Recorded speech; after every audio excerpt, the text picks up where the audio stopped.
Hi guys, cinematic reactions के एक और वीडियो में आप सभी का स्वागत है। दोस्तों, आज की वीडियो में हम बात करेंगे पोन्नियन सेल्वन पार्ट 2 मूवी की स्टोरी के बारे में। इसे डायरेक्ट किया है मणि रत्नम सर ने और इसमें लीड में है चियान विक्रम, कार्ति, जयम रवि, त्रिशा कृष्णन, ऐश्वर्या राय, प्रकाश राज, सोबिता धुलीपाला जैसे स्टार्स। इसके पहले पार्ट्स की वीडियो हमने बना रखी है और अगर आपने उसे अभी तक देखा नहीं है तो मैंने उनकी लिंक डिस्क्रिप्शन में दे रखी है, आप वहां से उसे देख सकते हो। तो चलिए शुरू करते हैं मूवी को। दोस्तों, इस मूवी की शुरुआत वहां से ही होती है जहां इसके पहले पार्ट का एंड हुआ था और पूरे चोल साम्राज्य में खबर फैल गई थी कि पोन्नियन सेल्वन अब नहीं रहा और इसका ही बदला लेने के लिए आदित्य नंदिनी को मारने के लिए जा रहा है। इसके बाद हमें फ्लैशबैक स्टोरी दिखाई जाती है। इसमें आदित्य नंदिनी को देखते ही उसके प्यार में गिर जाता है। आदित्य बचपन से ही एक योद्धा था और नंदिनी एक अनाथ लड़की थी। वो आदित्य से हमेशा ही दूर भागती थी, हालांकि वो भी आदित्य से प्यार करती थी। एक दिन आदित्य उसे रोक के पूछता है कि आखिर तुम मुझसे दूर क्यों भाग रही हो। तभी नंदिनी कहती है कि कुंडवे नहीं चाहती कि मैं तुम्हारे करीब आऊं, क्योंकि मैं अनाथ हूँ और मेरा कोई वंश नहीं है। ये सुनकर आदित्य जब अपना पहला युद्ध जीतता है तो वो नंदिनी को अपने घर ले आता है। आदित्य की माँ उसे आशीर्वाद भी देती है, लेकिन ये देखकर कुंडवे खुश नहीं थी। अगली सुबह आदित्य की माँ नंदिनी के घर कुछ आदमियों को भेजती है और उसे अपने घर से भगा देती है और आदित्य को कहा जाता है कि नंदिनी अचानक घर छोड़ के चली गई। नंदिनी आदित्य को छोड़ के चली गई, इस बात से आदित्य बहुत गुस्सा होता है और इस वजह से वो कभी वापस तंजौर आना नहीं चाहता था। अब स्टोरी प्रेजेंट में आती है और हमें प्रतिबन को दिखाया जाता है, जो पल्लव वंश का राजा है और आदित्य का एक अच्छा दोस्त है और उसे अरुण मौजी को सही सलामत वापस तंजौर लाने के लिए भेजा था। वो सब तरफ खबर फैला देता है कि अरुण मौजी अब नहीं रहे। नाव के साथ वो भी डूब गए। इधर नंदिनी अपनी खूबसूरती का इस्तेमाल करके प्रतिबन को अपने वंश में कर लेती है और उसके हाथों आदित्य करिकालन के लिए एक संदेशा भेजती है। दूसरी ओर परियारी में मधुरंताकन कुछ शिव भक्तों के सामने शपथ लेता है कि वो राजा बनेगा। यहाँ राष्ट्रकूट के सिपाही मधुरंताकन से एक समझौता करने आए हैं। वो कहते हैं कि अगर मधुरंताकन राष्ट्रकूट के राजा कोटिबा की बेटी माधुरी से शादी कर लेंगे तो राष्ट्रकूट उनके राजा बनने में सहायता करेगा। ये सुनकर मधुरंताकन खुश हो जाता है। दूसरी ओर श्रीलंका में हम देखते हैं कि अरुण मौली और वंध्यादेवन जिंदा है। गुंगी रानी ने उनकी जान बचा ली। ये वही गुंगी रानी है जो सेम नंदिनी जैसी दिखती है और इसने इससे पहले भी अरुण मौली की जान बचाई थी। लेकिन समंदर में डूबने की वजह से अरुण मौली काफी बीमार हो जाता है, इसलिए उसे जल्द से जल्द नागापट्टनम विहार में लेके जाना पड़ता है। तभी पांड्यन के लोग वहां पर आ जाते हैं। अरुण मौली को आगे भेजकर वांथ्यदेवन पांड्यन के गुंडों का ध्यान भटकाता है, बट आखिर में वांथ्यदेवन पकड़ा जाता है।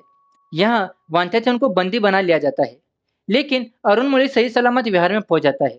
अरुण मौली के साथ समंदर रानी, सेमधन और नाम्बी भी मौजूद थे। दूसरी तरफ नंदिनी का मैसेज लेके प्रतिबन आदित्य के पास पहुंच जाता है और आदित्य को अरुण मौली की मौत की खबर देता है और नंदिनी ने तुम्हें कडम्बपुरा बुलाया है ऐसा भी कहता है। आदित्य प्रतिबन के बदले हुए बर्ताव को पकड़ लेता है और उसे पता था कि नंदिनी ने पांड्यन के साथ मिलकर अरुण मौली को मारा है, लेकिन अगर कोई भी चीज नंदिनी से जुड़ी हो तो आदित्य इमोशनल हो जाता है। ये सब कुछ मालूम होने के बावजूद आदित्य नंदिनी से मिलने के लिए कडम्बपुरा जाने के लिए तैयार हो जाता है। अगले सीन में नंदिनी एक जंगल में रविदास से मिलती है, जहां वांछित उनको बंदी बना रखा है। नंदिनी यहाँ पर पांड्यन को आगे के प्लान्स के बारे में बताती है और कहती है कि आने वाली पूर्णिमा को हमें आदित्य, अरुण मौली और कुंडवी को एक साथ मारना है। यहाँ सब पूछते हैं कि आखिर आदित्य कडम्बपुरा क्यों आएगा, तो नंदिनी कहती है कि मैंने उसे बुलाया है। इनका प्लान वांछित सुन लेता है। अपनी जान बचाने के लिए वो नंदिनी से कहता है कि मेरे पास तुम्हारे लिए एक सीक्रेट है। वो कहता है कि चोल साम्राज्य की राजनीति में सीक्रेट आपका सबसे बड़ा हथियार है और अगर आपके पास किसी का सीक्रेट है तो आपकी जान बच सकती है। वो नंदिनी को कहता है कि अरुण मौली जिंदा है और श्रीलंका में उसने नंदिनी जैसी दिखने वाली औरत को देखा है, लेकिन उसके बाल सफेद थे। ये सुनकर नंदिनी इमोशनल हो जाती है और पूछती है कि तुमने मेरी माँ को कहाँ पर देखा। दोस्तों, गुंगी रानी नंदिनी की असली माँ है। इस सीक्रेट को बताने के लिए वांछित खुद को छोड़ने को कहता है। सीक्रेट सुनते ही नंदिनी वांछित को छोड़ देती है और गुंगी रानी का पता चलते ही मुझे बताओ ऐसा कहकर वो वहां से चली जाती है। यहाँ नाम्बी चुपके से आ जाता है और वांछित को बचाता है। वांछित नाम्बी को आदित्य के पास भेजता है और खुद कुंडवे के पास चला जाता है नंदिनी का षड्यंत्र बताने के लिए। पर्यावेरी में आकर वांत्याचरण कुंडवे को सब कुछ बता देता है। कुंडवे वांत्याचरण की बहादुरी से काफी इंप्रेस हो जाती है और उसके प्यार में गिर जाती है। यह बात वांत्याचरण भी जानता है। दूसरी तरफ नाम्बी आदित्य से मिलता है और उसे खुशखबरी सुनाता है और कहता है कि अरुण मौली जिंदा है। ये सुनकर आदित्य काफी ज्यादा खुश हो जाता है। ये तीनों भाई बहन श्रीलंका के नागापट्टनम विहार में मिलते हैं। यहाँ वांत्याचरण नंदिनी के षड्यंत्र को सबको बताता है कि कैसे उसने पांडियन के लोगों के साथ मिलकर तुम तीनों भाई बहन को कडम्बपुरा में एक साथ मारने का प्लान बनाया है। ये सुनने के बावजूद आदित्य कडम्बपुरा जाना चाहता है, वो भी अकेले, क्योंकि आदित्य नंदिनी से प्यार करता था और नंदिनी अपनी खूबसूरती के जाल में सभी को फंसा देती है। इसलिए शायद से आदित्य को वांत्याचरण पर भरोसा नहीं होता।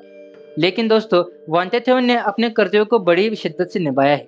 फिर अगले सीन में आदित्य कडम्बपुरा अकेला आता है और सबसे पूछता है कि क्या षड्यंत्र रच रहे हो मेरे खिलाफ? क्या तुमने मुझे मारने का प्रबंध किया है क्या? ये सब बातें आदित्य उन सबके सामने हंसी हंसी में बोल देता है और आदित्य के सामने पर्वतेश्वर और सारे मंत्री लोग कुछ नहीं बोल पाते। तभी नंदिनी वहां पर आती है। कुंडवई और नंदिनी एक दूसरे के सामने खड़े थे। इन दोनों को अपनी पुरानी बातें याद आती है। नंदिनी की आंखों में गुस्सा भी था और दर्द भी था और आदित्य काफी विचलित था। अगले सीन में श्रीलंका में वीर पांड्यन के लोग अरुण मौली को मारने के लिए आते हैं, क्योंकि वांत्याचरण ने बता दिया था कि अरुण मौली जिंदा है। लेकिन पांड्यन नाकामयाब हो जाते हैं।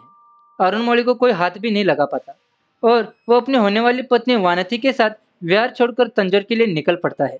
कुंडवई पहले ही तंजौर में पहुंच गई थी और वो यहाँ अपने पिता सुंदरचोल को बता देती है कि अरुण मौली जिंदा है। वो यहाँ सुंदरचोल को कहती है कि श्रीलंका में अरुण मौली को एक गूंगी रानी ने बचाया था। वो बिल्कुल नंदिनी की तरह दिखती है। सुंदरचोल नंदिनी के बारे में जानते थे और वो कुंडोई की बातें सुनकर उसे कहते हैं कि उस गूंगी रानी का नाम मंदाकिनी है और ये दोनों पहले भी श्रीलंका में मिले थे। वहाँ इन दोनों को प्यार हुआ। फिर वो तंजौर आ गए, लेकिन उन्होंने मंदाकिनी को वचन दिया था कि वो वापस आएंगे। फिर उन्होंने तंजौर में आने के बाद अनिरुद्ध को मंदाकिनी को लाने के लिए भेजा, तो उसने कहा कि मंदाकिनी समंदर में डूबकर मर गई। दोस्तों, मंदाकिनी ही गूंगी रानी है और वो नंदिनी की माँ है।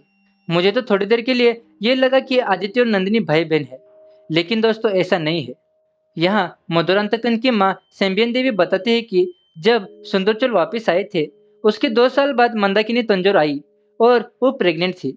इसलिए ये तो पॉसिबल नहीं है कि नंदिनी सुंदरचोल की बेटी है। नंदिनी को जन्म देने के बाद मंदाकिनी उसे तंजौर में छोड़ के चली गई। उसके बाद नंदिनी एक अनाथ बच्ची बनकर तंजौर में पली बढ़ी।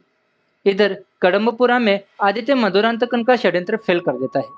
वो कहता है कि उसे सब कुछ मालूम है। मैं आदित्य करिकालन अपनी कुर्सी यानी कि चोल साम्राज्य देने के लिए तैयार हूँ, लेकिन मेरी एक शर्त है। चोल साम्राज्य कन्याकुमारी से कृष्णा नदी तक फैला हुआ है। कृष्णा नदी के आगे जितनी भी जमीन मैं जीतूंगा वो सब मेरी होगी। उस पर चोल साम्राज्य का कोई हक नहीं होगा। मैं अपने सैनिक लेके चोल राज्य छोड़कर चला जाऊंगा और ये फैसला तंजौर में नहीं होगा, क्योंकि सुंदर चोल राजा मना कर देंगे और मुझे उनके आदेश का पालन करना पड़ेगा। आदित्य पर्वतेश्वर से कहता है कि मधुरांतकन को कडम्बपुरा ले आओ, मैं उससे यहाँ बात करूंगा। यह सुनकर पर्वतेश्वर तंजौर के लिए निकल जाता है। यहाँ तंजौर में अरुण मौली और वानथी पहुंच चुके थे और यहाँ पर पांड्यन के सैनिक गुप्त तरीके से उसे मारने के लिए आए हैं और उनका पीछा करते करते गुंगी रानी यानी कि मंदाकिनी भी यहाँ पर पहुंच चुकी है और पांड्यन के सैनिक सुंदरचोल पर हमला करने वाले होते हैं। उनके बीच मंदाकिनी आ जाती है और उनके तीर मंदाकिनी को लग जाते हैं। ये देखकर सुंदरचोल काफी जोर से चिल्लाते हैं और रोने लगते हैं। उनकी आवाज अरुण मौली को सुनाई देती है और वो वहां पहुंच जाता है और उन सैनिकों से लड़ने लगता है। यहाँ गुंगी रानी सुंदरचोल के बाहों में अपना दम तोड़ देती है। दोस्तों, गुंगी रानी ने हमेशा अरुण मौली की जान बचाई थी, क्योंकि वो सुंदरचोल का बेटा था। वो उसे अपने बेटे जैसा मानती थी। अगले सीन में आदित्य नंदिनी से मिलने उसके कक्ष में आने वाला है और यहाँ रविदास नंदिनी से मिलता है और उसे कहता है कि हमें वीर पांड्यन के मौत का बदला लेना है, इसलिए आज आदित्य को मरना होगा। आदित्य को मारने के लिए नंदिनी वीर पांड्यन की तलवार निकालती है। यहाँ वांत्याच्यवन भी गुप्त द्वार से नंदिनी से मिलने आ गया था। आदित्य के मना करने के बावजूद वांत्याच्यवन आ जाता है। वो नंदिनी को समझाने की कोशिश करता है कि गुस्से में ऐसा कोई फैसला मत लीजिए। उसने आदित्य को भी समझाने की कोशिश की थी, लेकिन उसने वांत्याच्यवन की बात नहीं मानी। इसलिए वो नंदिनी को समझाने के लिए यहाँ पर आया है। अगर आदित्य ने वांत्याचरण को यहाँ पर देख लिया तो वो गुस्सा हो जाएगा। तभी आदित्य उस कमरे में आ जाता है। नंदिनी वांत्याचरण को गुप्त द्वार में छुपने के लिए कहती है और फाइनली आदित्य और नंदिनी एक दूसरे के सामने थे। यहाँ आदित्य अपने पास्ट पर काफी शर्मिंदा है क्योंकि वो नंदिनी के लिए कुछ नहीं कर सका और उस दिन नंदिनी ने सिर्फ एक चीज मांगी थी, वीर पांड्यन की जान। वो भी आदित्य उसे दे नहीं पाया। नंदिनी को खोने का गम, उस झोपड़ी में जो कुछ भी हुआ उसका गम, ये सभी बातें आदित्य को अंदर ही अंदर खाए जा रही थी। आदित्य को यह भी पता था कि नंदिनी के दिल में आज भी उसके लिए जगह है। वो आज भी उसके लिए रोती है। यहाँ आदित्य कहता है कि मैं जानता हूँ कि मुझे यहाँ मारने के लिए बुलाया है और ये जानते हुए भी मैं कदम्बपुरा आया सिर्फ तुम्हारे लिए। इस बात पर नंदिनी को भरोसा नहीं होता। नंदिनी यहाँ कमजोर पड़ने लगती है। आदित्य कहता है कि मैं अपनी मातृभूमि छोड़ने के लिए तैयार हूँ, अगर तुम मेरे साथ आने को तैयार हो तो। ये सुन के नंदिनी भावुक हो जाती है। नंदिनी खुद को संभालते हुए कहती है कि मुझे सिंहासन चाहिए, महल चाहिए, ये पूरा साम्राज्य चाहिए। आदित्य को नंदिनी की बातों पर विश्वास नहीं होता। वो सोचता है कि वो नंदिनी जो अनाथ थी, जिसे कुछ नहीं चाहिए था, उसके पास कुछ नहीं था, आखिर वो ऐसी बातें क्यों कर रही है। नंदिनी का बदला हुआ अंदाज देखकर आदित्य को बहुत दुख होता है। वो कहता है कि तुम मुझे मारना चाहती हो ना, तो लो ये तलवार और मारो मुझे। नंदिनी से ये नहीं हो पा रहा था। तभी नंदिनी की मदद करने के लिए आदित्य अपना खुद का खंजर निकालता है और उसे उसके हाथ में रखता है। वांत्याच्यवन ये देखकर घबरा जाता है। वो उसे रोकने के लिए आगे बढ़ता है। तभी पीछे से पर्वतेश्वर आ जाता है और उसे पकड़ लेता है। उसकी गर्दन पर वार करता है। इसी वजह से वो बेहोश हो जाता है। तभी आदित्य नंदिनी को गले लगा लेता है। इसके साथ उसका खंजर उसके पेट में चला जाता है। यहीं पीछे से पांड्यन के लोग आकर पर्वतेश्वर को बंदी बना लेते हैं और आदित्य की मौत हो जाती है। ये देखकर नंदिनी के आंसू नहीं रुक रहे थे। तभी पांड्यन के लोग उसे लेके चले जाते हैं। उनका मिशन सक्सेसफुल हो जाता है। चोल साम्राज्य का युवराज मर गया है। अब बोट से वापस जाते समय वहां पर का बंदी कमल नायक नंदिनी को एक सीक्रेट बताता है। वो कहता है कि नंदिनी का बाप और कोई नहीं, वीर पांड्यन ही था। जब सुंदर चोल मंदाकिनी को छोड़कर अकेला चला गया था, तभी मंदाकिनी उसका इंतजार कर रही थी। उस वक्त वीर पांड्य ने मंदाकिनी को किडनैप किया और उसे प्रेग्नेंट करके छोड़ दिया था। बेचारी गुंगी रानी पेट में बच्चा लेके तंजोर आई सुंदर चोल से मिलने के लिए। वहां पर ऐसा कुछ हुआ कि वो नंदिनी को वहां पर ही छोड़कर चली गई। बाद में जब नंदिनी को तंजोर से निकाला गया, तभी वीर पांड्यन ने उसे अपनी बेटी की तरफ पाला और वो भी उसे अपने पिता समान मानती थी। वीर पांड्यन ने उसे कभी नहीं बताया था कि वो उसका असली बाप है और वो उसकी सगी बेटी है। नंदिनी हमेशा वीर पांड्यन को एक अच्छा इंसान मानती थी और उनकी मौत का बदला ले रही थी। और पांड्यन के सैनिक उसकी बात इसीलिए मान रहे थे कि क्योंकि वो पांड्यन वंश की रानी थी। इतना सारा सच नंदिनी से हैंडल नहीं होता। उसकी नजरों के सामने उसकी माँ मर गई, आदित्य मर गया, उसका सगा बाप मर गया और जब पर्वतेश्वर ने उसे अपनाया तो नंदिनी ने अपने क्रोध में उसे अपना पति कभी नहीं माना। इसलिए वो कावेरी नदी से माफी मांगती है और वचन देती है कि अगले जन्म में वो एक अच्छी इंसान बनेगी। और ऐसा कहकर वो नदी में कूद के अपनी जान दे देती है। यहाँ तंजौर में आदित्य की मौत का गम फैला हुआ है। पर्वतेश्वर को अपनी गलती समझ आ गई कि वो नंदिनी के प्यार में पागल हो गया था, जिसके कारण उसने कई सारे गलत काम किए। तभी न्यूज आती है कि राष्ट्रकूट, श्रीलंका और पल्लव राज्य ने चोल साम्राज्य पर हमला कर दिया है। यहाँ प्रतिबन को लगता है कि अरुणमौली ने साम्राज्य के मोह में आदित्य को मारा है, जो उसका दोस्त था। इसलिए वो अरुणमौली के खिलाफ हो जाता है और उसने राष्ट्रकूट के साथ मिलकर चोल साम्राज्य पर हमला कर दिया था। और दूसरी तरफ जब मधुरांतकन को पता चलता है कि राष्ट्रकूट साम्राज्य अरुणमौली को मारकर उसे चोल साम्राज्य भीख में देने वाला है, तभी मधुरांतकन को अपनी गलती समझ आ जाती है और वो अपने राज्य की सुरक्षा के लिए अरुणमौली से मिल जाता है। और यहाँ एक बहुत बड़ा युद्ध शुरू हो जाता है। इस युद्ध में अरुणमौली काटिका को हरा देता है। यहाँ वो काटिका को मार देता है।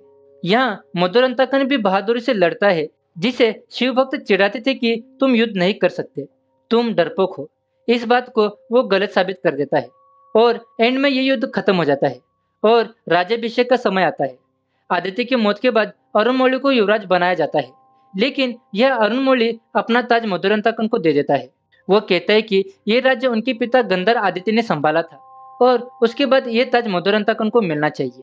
यहाँ मधुरांतकन कहता है कि मुझे अब साम्राज्य की चाह नहीं है। तभी अरुण मौली कहता है कि एक राजा के मन में साम्राज्य की चाह होनी चाहिए, क्योंकि इससे राज्य बड़ा होगा, इसमें धन आएगा, इसमें शिक्षा होगी और एंड में मधुरंताकन को राजा बनाया जाता है। मधुरंताकन 14 साल तक चोल साम्राज्य पर राज्य करते हैं और इसके बाद वापस अरुण मौली को राजा बनाया जाता है और इसी के साथ ये मूवी यहाँ पर खत्म हो जाती है। तो दोस्तों, ये थी पोन्नियन सेल्वन पार्ट 2 मूवी। आशा करता हूँ कि आपको ये मूवी और हमारी वीडियो पसंद आई हो। आपको ये मूवी कैसी लगी, आप हमें कमेंट कर बताइए और अगर आप हमारे चैनल पर नए हो तो चैनल को सब्सक्राइब कीजिए। मिलते हैं आप सभी से आपके अपने चैनल पर किसी और वीडियो में। Till then take care. अगली पूर्णिमा को एक ही समय पर हमें उन तीनों का वध करना होगा।